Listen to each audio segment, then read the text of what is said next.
Tranmere went to Maine Road and won. So that is my second game. It's the 23rd of November 1996. Manchester City 1, Tranmere 2.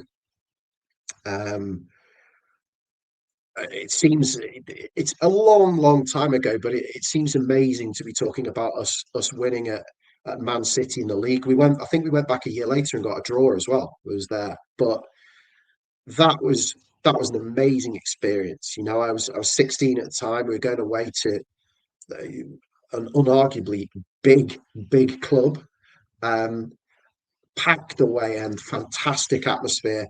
And to win the game was just is amazing. And afterwards, the City fans were furious and they were chanting "Sack the board" outside the old front at Maine Road. Keep your heads down, get out of the ground, lads. Don't go walking through Moss Side. But it was to see us there, go to places like that and win was phenomenal. And I still remember that now because we scored. Dave Higgins scored. He was not a prolific scorer, but he scored just near the start of the second half. And City equalised very, very quickly through Nicky Summerby, that future Tranmere legend that he was. And then we won with an Ian Brightwell own goal. I think it was a tap down the left, ball across, and he turned, or tap down the right, sorry, ball across, and he turned it into his own net. It's absolute pandemonium. And then holding on for the last half hour and just thinking, wow, we've come away to seriously big team with some history behind it, and we've left with the points. That was pretty special day. So to try and put a bit of context around this result, we've talked about Tranmere being a club on the up, but by this point, Kingy had left.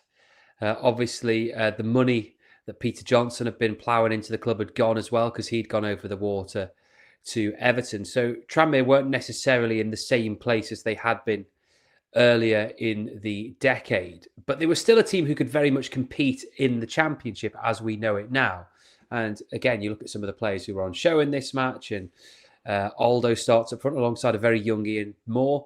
Nevin comes off the bench, so do Kenny Irons and Gary Jones. But in the starting lineup, you had the likes of Alan Rogers, Tony Thomas, Paul Cook, Liam O'Brien.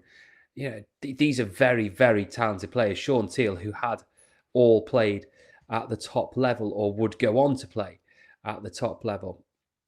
But that's not to say that a win like this is expected. It never is when you're Tranmere going away from home. It doesn't matter what period in their history it's been. Winning away from home has always been an Achilles heel for Tranmere. And if you look at the Man City side, you mentioned Nicky Summerby, and he stunk the place out when he came to Tranmere. I remember him having an absolute nightmare away at Nottingham Forest once. By the time his legs had gone, but he was a very good player in the mid-90s. They had Georgie King-Clancy, Steve Lomas was playing, Paul Dickov, Uwe Rossler and Nigel Clough come off the bench. It's a good side, but Tranmere managed to get the win. So can you kind of explain the euphoria, the excitement, perhaps the surprise, coming away from Maine Road that day, thinking, what have we just done? I think any away win is always a pleasure, but I think to win somewhere like that, which somewhere you have seen on Match the Day. I remember City beating United 5-1 in the derby and things, and like to actually be at a fairly iconic like English football stadium, and you feel like you're walking on air when you're coming away from the away end. You almost wish you could bottle that feeling for all the crap away days that I've had of seeing us getting tonked down at Woking and things like that in the National League, and they're just horrific, like 5-0 at Swindon and stuff. All those horrible memories. You just wish that you had occasionally a little dose of something like that win at City, or when we won 3-0 at Stoke when we were in relegation danger, and Stoke and City went down together that season. Those kind of away games are just, because at heart we always were the little deadly submarine. We always were a fairly small club. Even when we were flying high, we were probably only getting about 10 to 12,000 fans in. So to go away to these massive clubs and to come away with the victory is it's such a special feeling. It's such a special feeling, and you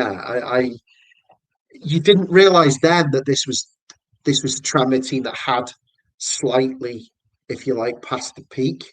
But yeah, it's not every day that you go somewhere like that and you get a result. So yeah, just a fantastic day out, incredible experience. And it's your second away game because you've mentioned Port Vale Mhm. coming earlier in the Yes, year. You'd have been 15, 16, around that age. 16. Mhm. Can you remember how did you get there? Because an away day, especially at that age, always feels like a proper adventure, especially if you're not going with your family. Oh, my dad drove. He drove us. So yeah, he would he would drive us all over the north really. I remember once we went to Bloomfield Road and we were late. Anyone knows me will know that I'm always late, but we were late for kickoff. It's just a few minutes to go, and we were um, we were right by Bloomfield Road, and I just said, Dad, I'll just leave it here in the car park.